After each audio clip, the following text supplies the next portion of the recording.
So were you big flats guy? I mean, did you grow up fishing flats? Either one of y'all grow up fishing flats, or you just found that was the best boat y'all wanted to get with?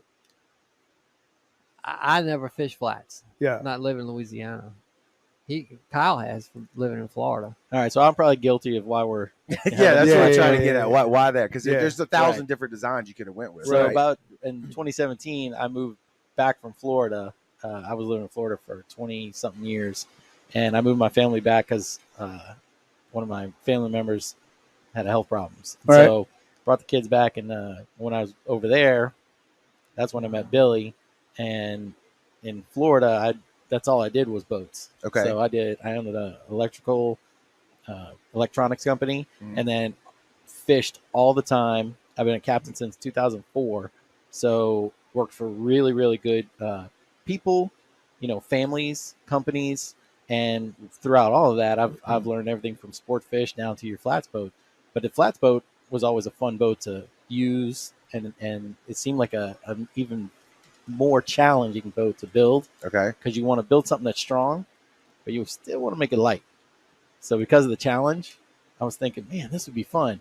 I didn't even finish the sentence, and this one got online, and he found it because the guy that we actually bought it from was really.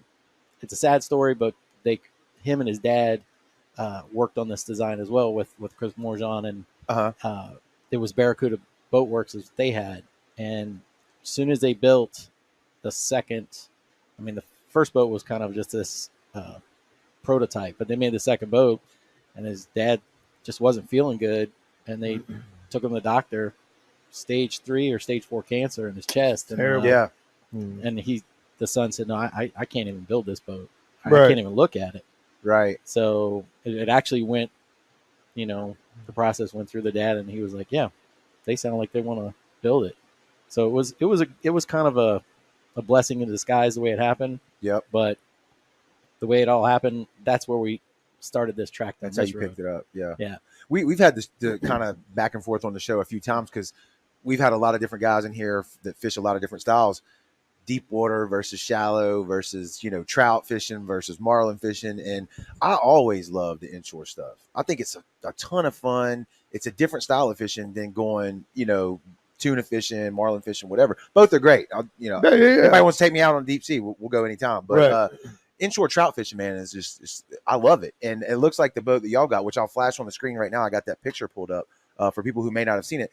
It's a 19-foot. Go ahead and describe the boat for people that are just listening on the audio. But I got the photo. It'll pop up in a second. But describe the boat for the people on the audio side of it.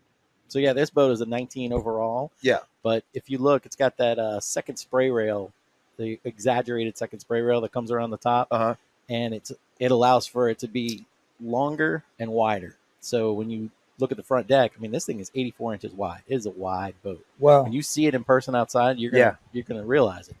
And the fact is that we also infuse, and the infusion process is different than the regular building process.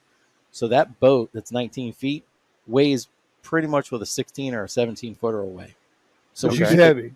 No, she's super light. Okay, I got you. I was backwards. I'm sorry. Yeah, that way with that 70 horsepower, right? And the two of us, she's like an oyster shell. I'm telling you, right? We're doing 40-something miles an hour with just the two of us and live well full and everything full.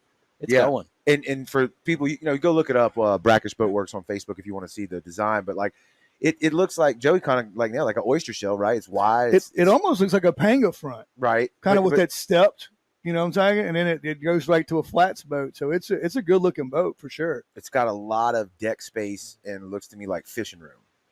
Yeah, the crazy thing with these boats is it's a different hull design than people are used to because the other hull design has a spray rail that's around the water line. So everybody knows that. Right. That your boat you have. This one doesn't have that because if you have that and you're poling and you're trying to be silent, when those little waves and those little ripples hit it, they make a noise, but it reverberates through the hull.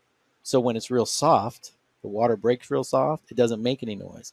But now you've taken away the spray rail that keeps you dry. Okay. So now when you add that second exaggerated spray rail, what happens is when you're running, the boat runs great. The water slides up the hull because it doesn't have something to throw it. It ends up in that trough that you see is that second spray rail. Yep. and then the wind just keeps pushing it. It slides all the way back and comes out past you. So when you're running, you're staying dry, but when you're poling and using it, even if you're, running a trolling motor or anything like Right. that, you're not making any noise.